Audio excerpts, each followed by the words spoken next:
আসসালামু আলাইকুম, welcome my another video. আশা করি সবাই ভালো আছেন। বৃষ্টির দিনে মজাটা আলাদা, অন্যরকম। তো যারা বৃষ্টি অনেক পছন্দ করেন, অনেক ভালোবাসেন, তাদের জন্য এই ভিডিওটা, এবং সবার জন্য এই ভিডিওটা। আসলে ভিডিওটা দেখার মতো কিছু নাই, তো একটু বাইরে হচ্ছি। আর গত দুদিন থেকে বৃষ্টি আমাদের রংপুর জেলায় সব জায়গাতে হইতেছে কম বেশি। তো আজকে বৃষ্টিটা একটু বেশি, কাল তো মোটামুটি একটু কম ছিল, আজকে কিন্তু বৃষ্টিটা বেশি।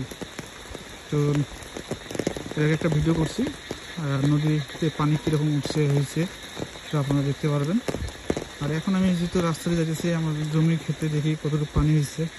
দেখতে পাচ্ছেন পানি সব জায়গায়।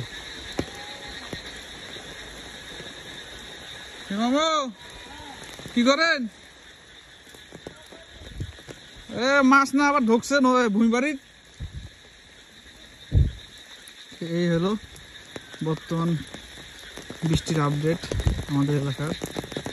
তো মনে করেন এরকম আবহাওয়া যদি থাকে 2-3 দিন, তাহলে নদী ভর্তি হবে আবার। তা এই যে আমার সামনে জমি ক্ষেত, ধান মোটামুটি মাসাল্লাহ ভালোই হয়েছিল।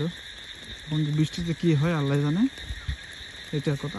আর সমস্যা হবে না, কারণ ধান গাছ বড় হয়ে গেছে, আর সমস্যা হবে না ইনশাআল্লাহ, আল্লাহ ভরসা। দেখতে পারতেছেন পানি, মাঠে প্রচুর পানি, ধান বাড়ি পানি দিয়ে ভর্তি হয়ে গেছে। রাজহাঁস, মানে হাঁস মুরগি চড়াই পাখি, এদের এখন অনেক কষ্ট। পানি ভর্তি হয়ে গেছে, আর সমস্যা হবে না। মনে করেন ধান গাছ যেহেতু বড় হয়ে গেছে, আর তলার আশঙ্কা নাই। এই যে শুকাইছিলাম ভুঁইটা, মোটামুটি ভালোই দেখা যাচ্ছে। তো আমাদের এলাকায় এই বৃষ্টি, তো যারা হাঁটবেন রাস্তা দিয়ে সাবধান। এই যে এরকম জায়গা দেখবেন, যেরকম জায়গা প্রচুর পিছলে, কিন্তু অনেক কিছু। তো আকাশ ভালো হলে হয়তো তিস্তা যাইতাম, তিস্তার পানি হয়তো বাড়ছে, কারণ আমাদের নদীতে যদি পানি বাড়ছে, অবশ্যই তিস্তাতে পানি বাড়ছে। সেই ভিডিও নিয়ে আসবো আপনাদের মাঝে ইনশাআল্লাহ।